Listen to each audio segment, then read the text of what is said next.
Alrighty, in this video we're going to be talking about how to clear rooms properly. We're going to talk about a center fed room and a corner fed room. Now, something I want to let you know about urban operations and close quarter combat before we even get started is that there are no winners in close quarter combat. It is very difficult to do, and the only thing you can really do to not die is give yourself every advantage against not dying. It's really impossible, really technically impossible to do close quarter combat. No right way, just advantages. Alright, we're going to go over the point domination method that the U.S. Army teaches. So let me draw a little house for us.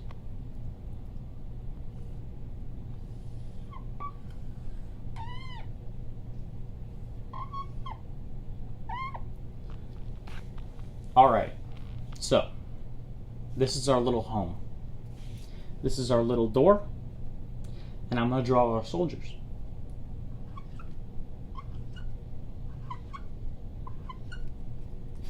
Okay, so we have a 4-man stack right here. It's a fire team. Up front, you'll either have your team leader or your rifleman. In this case, we'll have the rifleman, then the team leader, then we will have our grenadier, and then our automatic rifleman. A big note, never put your automatic rifleman in the front. Why? It's because he carries an open bolt system that frequently jams. So we always want a closed bolt system to be the first guy in the squad, the stack, because it's the most reliable weapon. Okay, so we're gonna go step by step. A lot of tips and tricks here. Let's just try to absorb it all. So if you notice here, I didn't draw these little guys all the way against the wall. They're about 4 to 5 inches off that wall. And he's going to be having his gun pointed this way. Okay? That means his point of view is like this. He can basically see everything right here.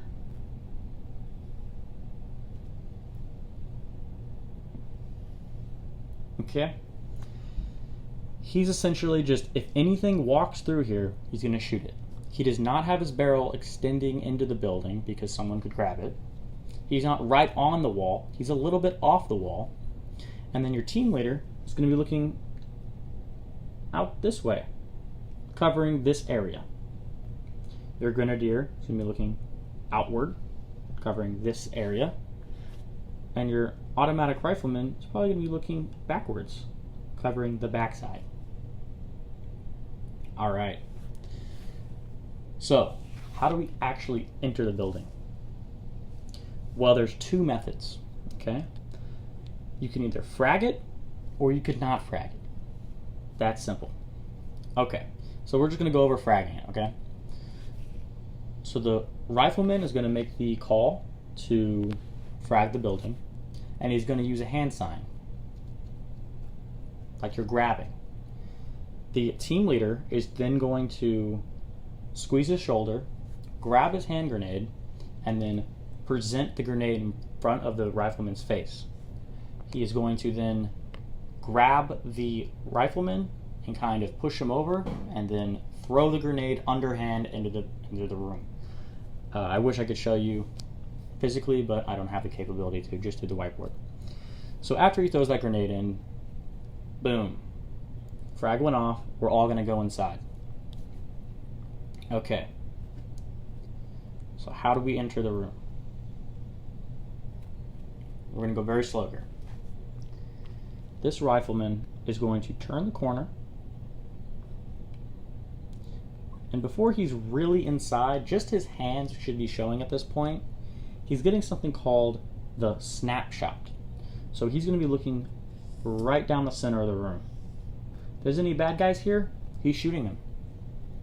Okay. After he gets his snapshot, he's going to choose which direction to go. The guy in the front is always right. Whether he goes left or right, it doesn't matter. The guy behind him will go the opposite direction. In this scenario, the path of the least resistance for him is to simply button hook into the room. So he's going to button hook, and as he's turning in, really like at this corner, he's going to be turning his barrel into the room and getting a view of his corner. Okay? If there's any bad guy there, he's going to shoot the guy in the corner. He's then going to, after he checks his corner, smoothly transition back into looking to the center of the room. And while he's looking at the center of the room, he's going to be walking towards his corner. A couple feet off, he stops. Okay. So that's the first guy in the stack. Simultaneously, while that guy's doing that, the second guy in the stack is going to be right on his ass. And as soon as this guy turns in, this guy is going to be getting his snapshot. Boom, he gets his snapshot. If there's anybody still there, he's putting more bullets into him. Alright, so he comes in, gets his snapshot. Boom, while he turns that corner right there, he is checking his corner. Alright, so he checks his corner. He comes in, gets a couple feet away from the wall. Now, he's looking this way. So now we have two guys in there. Simultaneously, while that guy's doing that, the Grenadier, as soon as this guy comes through, he's going to drop his weapon and get a snapshot. Once he gets a snapshot, he's going to come through, stop right here, and then get a view of the room. Same thing with the automatic rifleman in the back.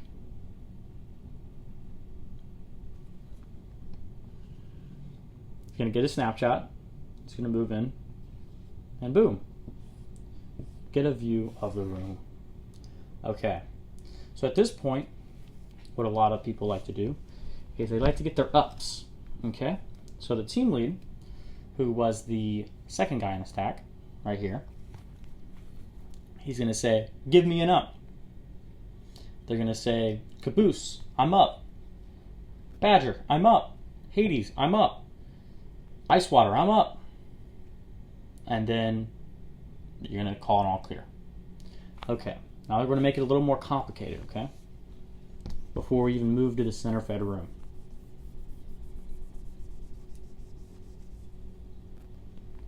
After all that happens, let's just imagine there's a door somewhere that leads into another room right here. It's an unknown. What we're going to do is we're all going to simply just collapse in and stack up on the next one. Very simple. If there are two doors, there's another door right there, we have the option to either split our team or call the other fire team in to watch this one. Okay. So that's covered.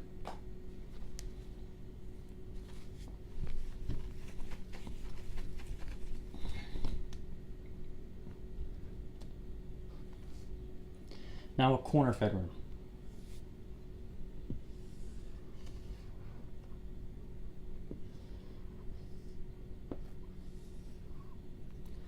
All right, here's the corner fed room. We have all our good little soldiers right here. About 4 to 5 inches off the wall, remember that. Okay.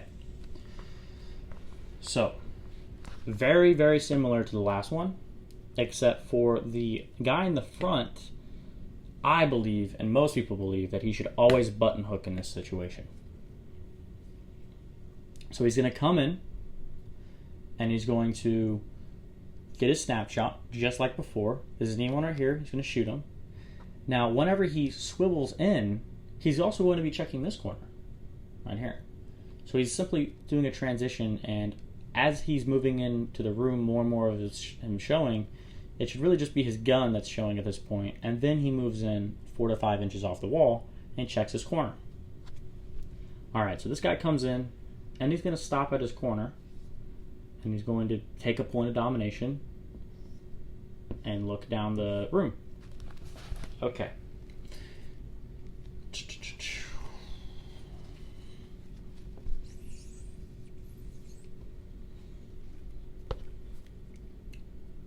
Second guy in stack. What are you doing? You're coming in. As soon as that guy comes, turns the corner, you're dropping your weapon, and you are getting your snapshot. Okay?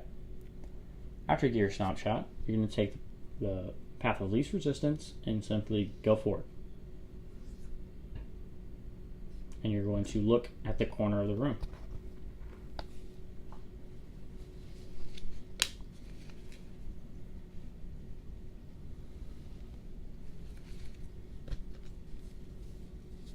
Next guy, boom.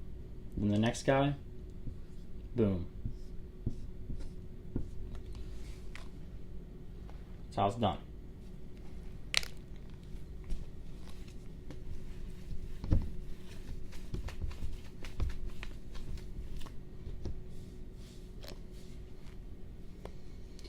All right. That was how to clear corner fed and center fed rooms. It obviously gets a whole lot more complicated as you start introducing doors, windows, and all the like. But that was a very simple way to describe how room clearing works with the point of domination method. If you have any questions, please ask me. Thank you.